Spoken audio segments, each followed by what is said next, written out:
Hello everyone, welcome back to my channel Divine Healing.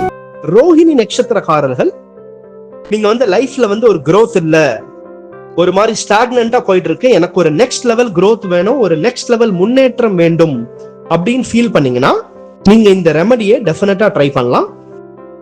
Rohini நட்சத்திரத்திலிருந்து 13வது நட்சத்திரமாக வரும் விசாக நட்சத்திரத்தை நீங்கள் ஆக்டிவேட் செய்தீர்கள் என்றால் கண்டிப்பாக நீங்க லைஃப்ல நெக்ஸ்ட் லெவல் growth அடையறதுக்கான ஒரு ஸ்ட்ராங் பிளாட்ஃபார்ம் உங்களுக்கு கிடைக்கும். இந்த விசாக நட்சத்திரத்தை எப்படி ஆக்டிவேட் செய்வது? ஃபர்ஸ்ட் அந்த நட்சத்திரத்துக்கான உணவை நீங்க டெய்லி பேசிஸ்ல உட்கொள்ள வேண்டும். விசாக நட்சத்திரத்துக்கான உணவுன்னு பாத்தீங்கன்னா கற்கண்டு, அதுக்கப்புறம் தேநீர், டீ. சோ நீங்க இந்த கற்கண்டு, டீ இதை நீங்க டெய்லி பேசிஸ்ல உட்கொள்ளலாம். அதுக்கப்புறம் உங்களுடைய நோன் சர்க்கிள்ஸ்ல விசாக நட்சத்திரத்துல யாராவது இருக்காங்க, அவங்களுக்கு ஏதாவது ஒரு ப்ராப்ளம் ஃபேஸ் பண்ணிட்டு இருக்காங்கன்னா அந்த ப்ராப்ளமை சால்வ் பண்றதுக்கு நீங்க உங்களால முடிஞ்ச ஹெல்ப் அண்ட் சப்போர்ட்டை கொடுக்கலாம். அதுக்கப்புறம் நீங்க இந்த விளாமர கன்று, அந்த கன்றை நீங்கள் தானமாக கொடுக்கலாம்.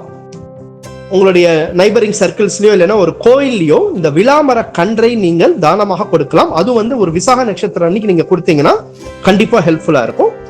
அதுக்கப்புறம் இடியாப்பம்ங்கிறதும் விசாக நட்சத்திரத்தோட சம்பந்தப்படும் உணவு. அந்த இடியாப்பத்தையும் நீங்கள் விசாக நட்சத்திரம் அன்னைக்கு நீங்கள் தானமாக கொடுக்கலாம்.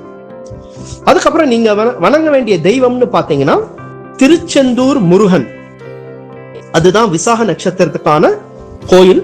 சோ திருச்செந்தூர் முருகன், அந்த கோயிலுக்கு நீங்க விசாக நட்சத்திரம் அன்னைக்கு நீங்க போயிட்டு வருது ரொம்ப ரொம்ப விசேஷம்.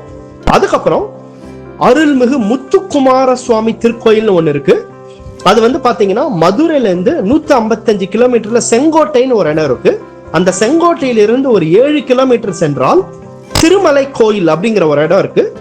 சோ அந்த கோயில்ல தான் இந்த முருகன் இருக்கார். அதாவது முத்துக்குமார சுவாமி திருக்கோயில்.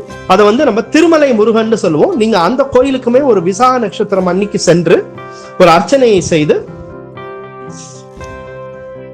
இந்த இடியாப்பத்தையும் நீங்கள் அன்னைக்கு தானமாக செய்தால் கண்டிப்பாக உங்களுக்கு இந்த விசாக நட்சத்திரம் ஆக்டிவேட் ஆகிவிடும். உங்களுக்கு அதனால லைஃப்ல ஒரு next level growth, next level progress நீங்க நிச்சயமாக ஸ்டெப் பை ஸ்டெப்பா நீங்க பார்க்க முடியும். உங்களுக்கு இந்த பதிவு ஹெல்ப்ஃபுல்லா இருந்திருக்கும்னு நினைக்கிறேன். Thank you so much.